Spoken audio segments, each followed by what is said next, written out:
కార్తీక్ వాళ్ళ నాన్న దీపను అనరాని మాటలు అనడంతో దీప బయటకు వచ్చి చాలా బాధపడుతూ ఉంటుంది. ఇంతలో కార్తీక్ దీప దగ్గరకు వచ్చి, "ఎందుకు దీప ఇంత బాధపడుతున్నావు? ఎవరో వ్యక్తి నిన్ను ఏదైనా అంటే ఎందుకు బాధపడటం? నీ నీ వాళ్ళు నిన్ను ఏదైనా అంటే నువ్వు బాధపడాలి కానీ" అని చెప్పేసైతే అంటూ ఉంటాడు. అయినా అతను అలాంటి మనిషే అని నీకు తెలుసు కదా! ఆయన ఏవో మాటలు అనేస్తే నువ్వు వాటిలకి బాధపడన అవసరం లేదు దీప అని చెప్పేసైతే దీపను ఓదారుస్తూ ఉంటాడు.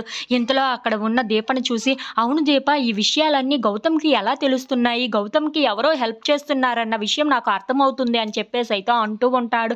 ఆ మాటలు వినగానే అక్కడ ఉన్న దీప మాత్రం, "లేదు, గౌతమ్‌కి ఎవరు హెల్ప్ చేస్తారు? అలా ఎట్టి పరిస్థితుల్లో జరగదు" అని చెప్పేసైతే అంటూ ఉంటుంది. ఇంతలో అక్కడ ఉన్న కార్తీక్ మాత్రం, "మరి ఇది ఎలా సాధ్యమవుతుంది?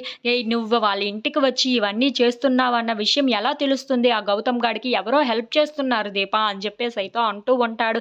ఇంతలో అక్కడ ఉన్న కార్తీక్, "నాకు తెలిసి మా నాన్న ఏమో" అని చెప్పేసైతే అంటూ ఉంటాడు. ఆ మాటలు వినగానే అక్కడ ఉన్న దీప మాత్రం, "అలాగ ఏమీ కాదు బాబు, మీ నాన్నగారు ఎప్పుడూ అలాంటి పనులు చెయ్యరు" అని చెప్పేసైతే అంటూ ఉంటుంది.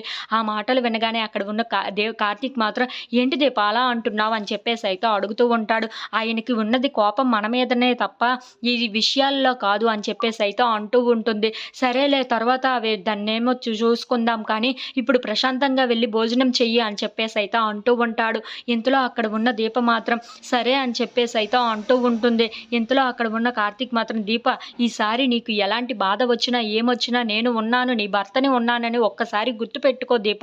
ఎవరింటికో వెళ్లి వాళ్ళతో మాటలు పడవలసినంత అవసరం ఏంటి" అని చెప్పేసైతే అంటూ